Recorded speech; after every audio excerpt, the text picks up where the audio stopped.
نہج البلاغہ سے سیدنا مولا علی رضی اللہ تعالی عنہ وعلیہ السلام کا پہلا خطبہ، ریفرنس نمبر 1، پیج نمبر ہے 384 اور خطبہ نمبر ہے 144۔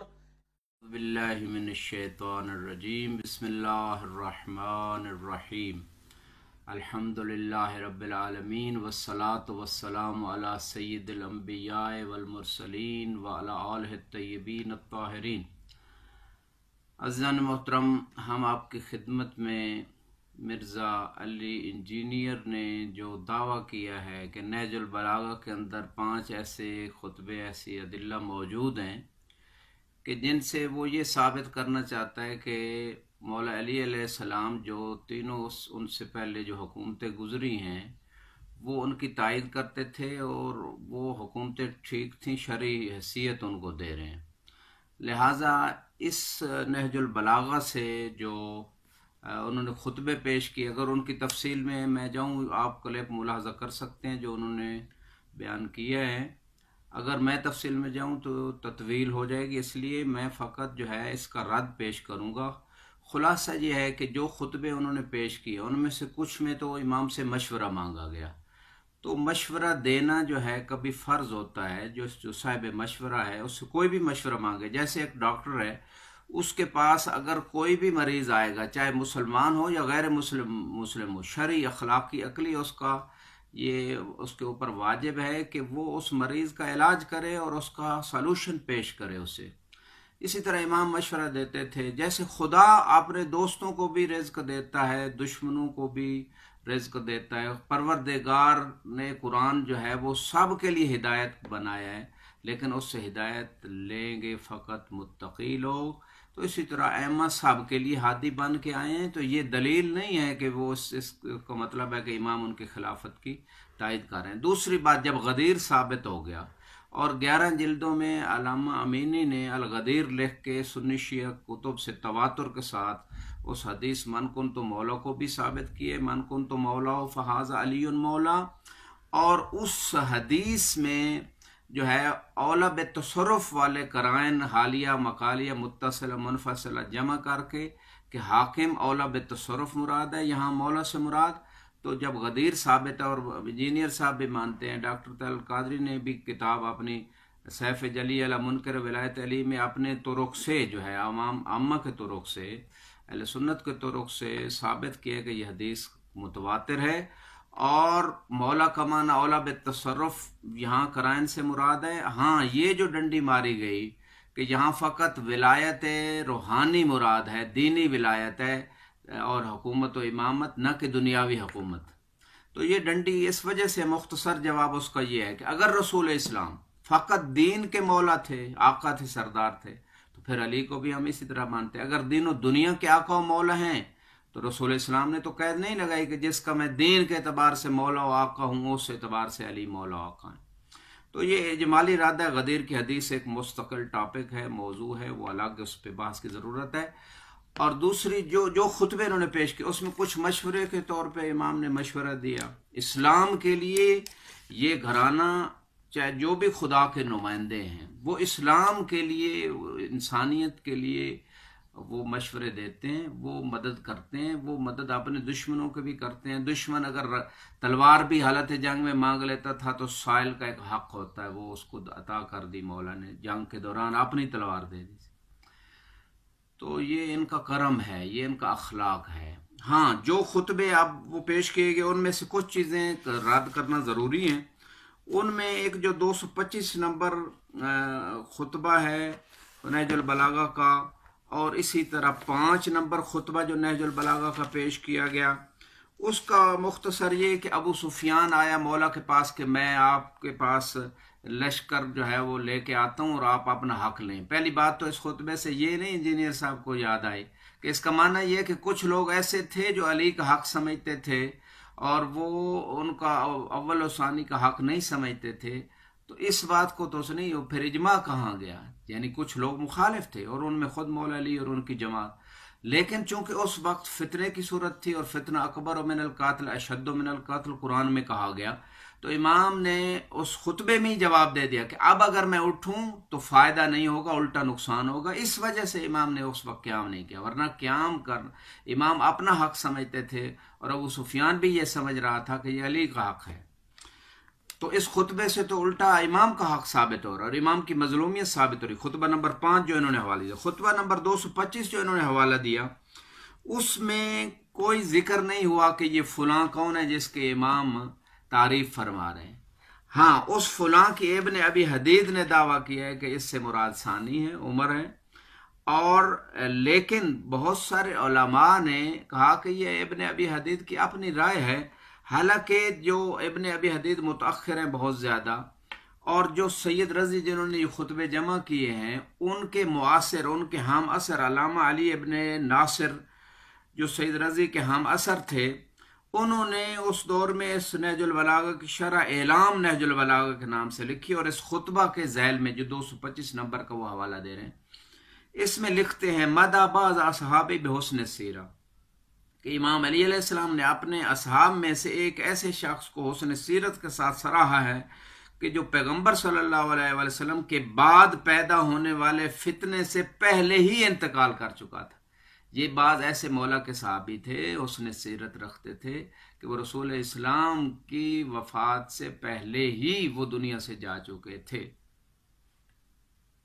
پہلے اور دوسری ایک اور تائید بھی علامہ قطب الدین راوندی متوفا 573 ہجری میں، یہ بھی شرح نہج البلاغہ میں ابن میسم سے یہ قول نقل کرتے ہیں کہ امام علیہ السلام نے اس سے زمانہ پیغمبر کے اپنے ایک ایسے ساتھی کو مراد لیا جو فتنہ کے برپا ہونے اور پھیلنے سے پہلے ہی رحلت کر چکا تھا. لہٰذا کوئی دلیل نہیں ہے کہ یہاں اس پہ وہ عمر کو مراد لیا گیا اس خطبے میں. اور غدیر کے ہوتے ہوئے اتنے اعلانات آیات قرآنی، علامہ علی نے الفین کتاب میں 2000 کے قریب دلیلیں پیش کی ہیں، جس میں امام علی علیہ السلام 12 میں کی امامت ثابت کے الفین کا بھی انجینئر صاحب مطالعہ کریں کہ 2000 دلیلیں کس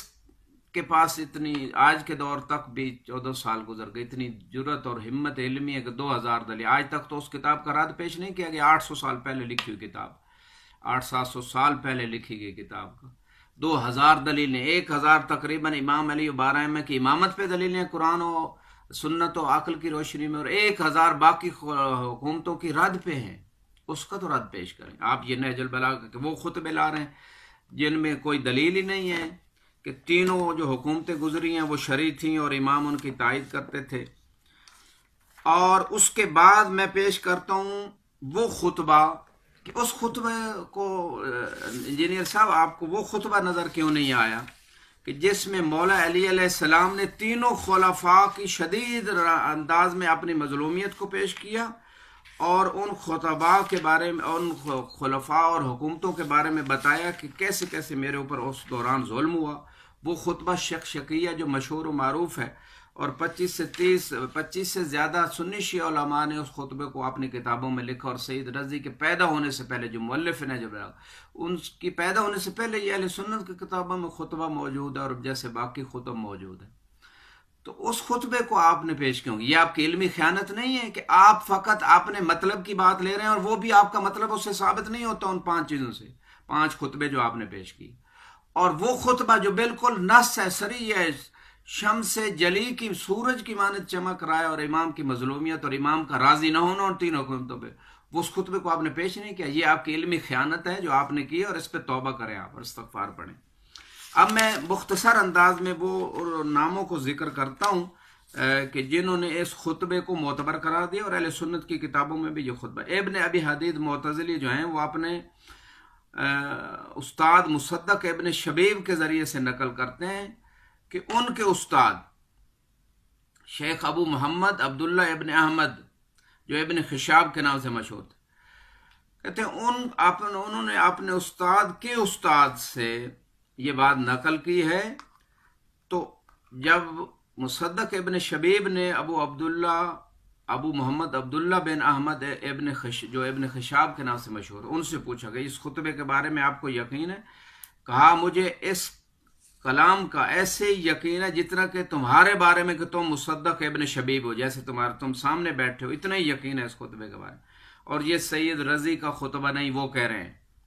ابن ابی حدید کے استاد کہہ رہے ہیں کہ یہ سید رضی کا بس کی بات نہیں ایسی کلام، اور بلکہ یوں کہا کہ یہ تو خطبہ ان کتابوں میں بھی میری نظر گزری ہے کہ جس وقت سید رضی کا بھی باپ بھی پیدا نہیں ہوا تھا۔ تو یہ سید رضی کے الفاظ سید اپنا ابن ابی حدید معتزلی نقل کر رہے ہیں۔ پھر یہی کہ ابن ابی حدید معتزلی کہتے ہیں کہ میں نے اس خطبہ کو اپنے شیخ ابو القاسم بلخی متوفی 317 ہجری کی تصنیفات میں بھی دیکھا ہے، جو مقتدر باللہ کے عہد حکومت میں بغداد کی جماعت معتزلہ کے امام تھے، اور مقتدر کا دور رضی رضوان اللہ علیہ کے پیدا ہونے سے بہت پہلے کا دور ہے۔ یہ یعنی اس وقت بھی ابن ابی حدید کہہ رہے ہیں یہ خطبہ موجود ہے۔ اور اسی طرح ابن ابی حدید کی شرح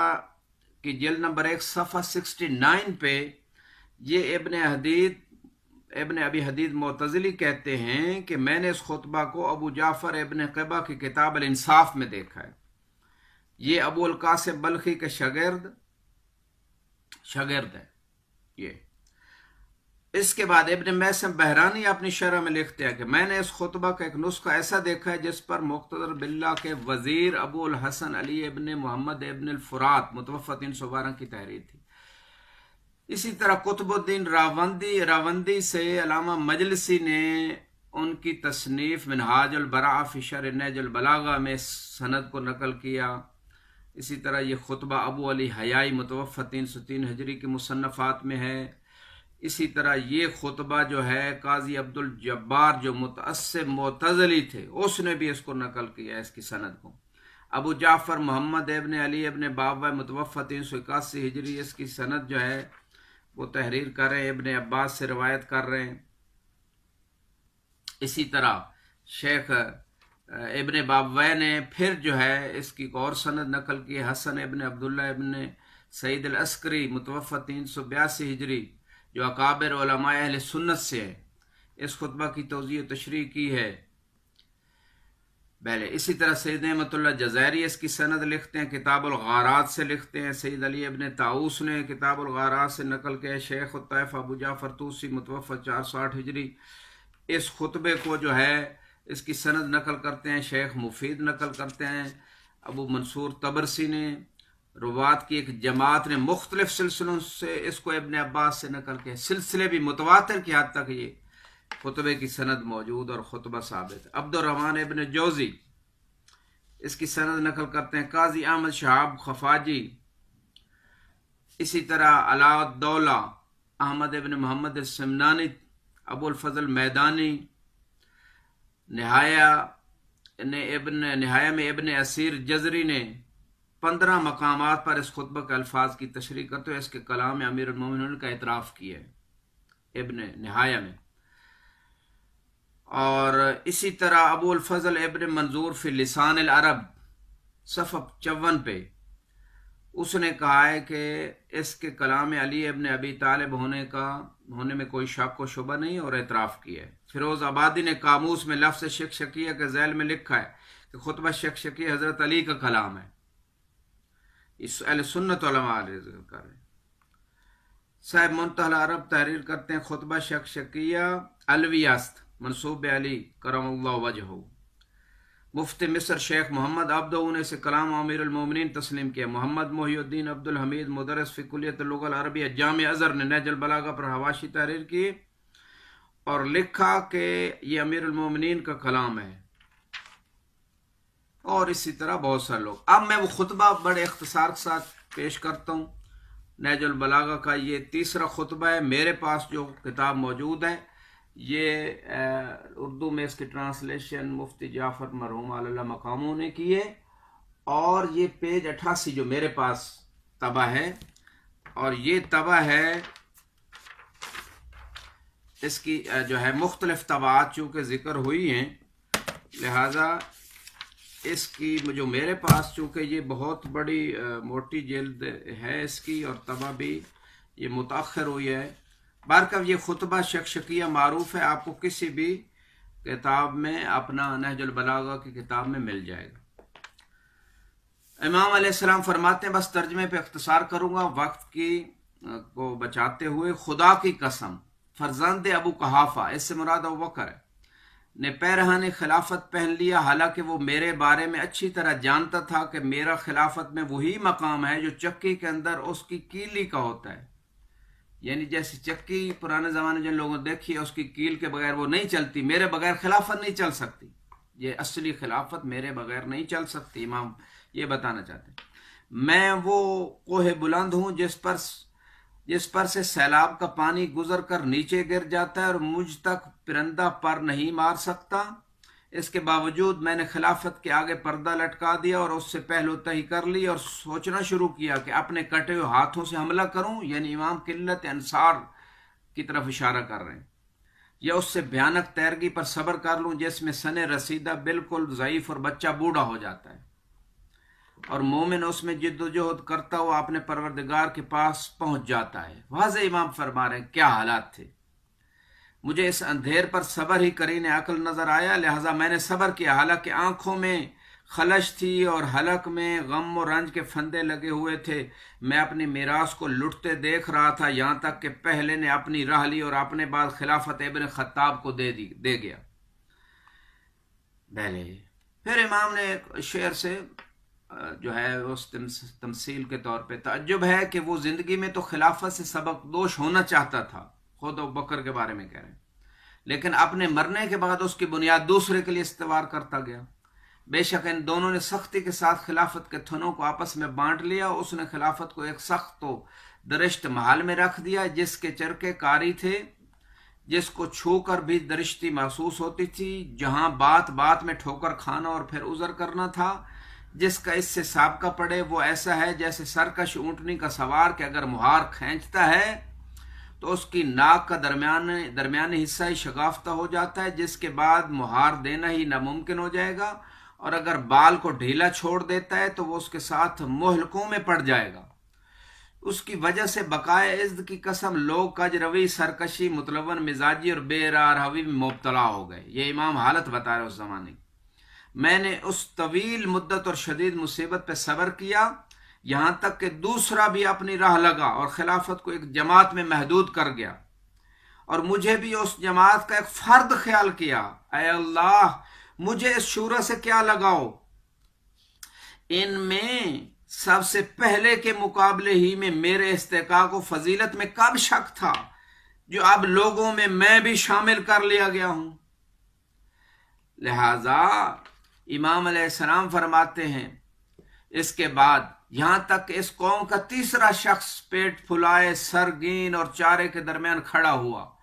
اور اس کے ساتھ اس کے بھائی بند اٹھ کھڑے ہوئے جو اللہ کے مال کو اس طرح نگلتے تھے جس طرح اونٹ فصل ربیع کا چارہ چرتا ہے. یہاں تک کہ وہ وقت آ گیا جب اس کی بٹی ہوئی رسی کے بل کھل گئے اور اس کی بد اعمالیوں نے اس کا کام تمام کر دیا اور شکم پوری نے اسے منہ کے بل گرا دیا. اس وقت مجھے لوگوں کے ہجوم نے دہشت زدہ کر دیا جو میری جانب بجو کے عیال کی طرح ہر طرف سے لگاتار بڑھ رہا تھا، یہاں تک کہ عالم یہ ہوا کہ حسن حسین کچلے جا رہے تھے اور میری ردا کے دونوں کنارے پھٹ گئے تھے. وہ سب میرے گرد بکریوں کے گلے کی طرح گھیرا ڈالے ہوئے تھے، مگر اس کے باوجود جب میں امر خلافت کو لے کر اٹھا تو ایک گروہ نے بیعت توڑ ڈالی، جو روایات اہل سنت میں ناقصین وارثین اور قاسطین کی بات ہوئی. ایک گروہ نے بیعت توڑ ڈالی جو جنگ جمل ہوئی، اور دوسرا دین سے نکل گیا نہروان والے خوارج، اور تیسرے گروہ نے فسق اختیار کیا اہل صفین والے اہل شام. گویا انہوں نے اللہ کا یہ ارشاد سنا ہی نہ تھا کہ یہ آخرت کا گھر ہم نے ان لوگوں کے لیے قرار دیا جو دنیا میں نہ بے جا بلندی چاہتے اور نہ فساد پھیلاتے ہیں، اور اچھا انجام پرہیزگاروں کے لیے. ہاں خدا کی قسم ان لوگوں نے اس آیت کو سنا تھا اور یاد کیا تھا، لیکن ان کی نگاہوں میں دنیا کا جمال گھپ گیا تھا اور اس کی سج دھج نے انہیں لبھا دیا تھا. دیکھو اس ذات کی قسم جس نے دانے کو شگافتہ کیا اور زیرو چیزیں پیدا کی، اگر بیعت کرنے والوں کی موجودگی اور مدد کرنے والوں کے وجود سے مجھ پر حجت تمام نہ ہو گئی ہوتی اور وہ عہد نہ ہوتا جو اللہ نے علماء سے لے رکھا ہے کہ وہ ظالم کی شکم پوری اور مظلوم کی گرسنگی پر سکون و قرار سے نہ بیٹھیں، تو میں خلافت کی باغڈور اسی کے کندھے پہ ڈال دیتا اور اس کے آخر کو اسی پیالے سے سیراب کرتا جس پیالے سے اس کے اول کو سیراب کیا تھا. اور تم اپنی دنیا کو میری نظروں میں بکری کی چھینک سے بھی زیادہ ناقابل اعتناب پاتے۔ تو امام علیہ السلام نے اس خطبہ شکشکیہ میں جو سنی شیعہ کتب سے ثابت ہے، تواتر کی حد تک ثابت ہے، حقیقت بتا دی کہ تینوں خلافتوں کے زمانوں میں، تینوں حکومتوں کے زمانے میں جو امام کو صبر امام نے کیا، جو امام کے اوپر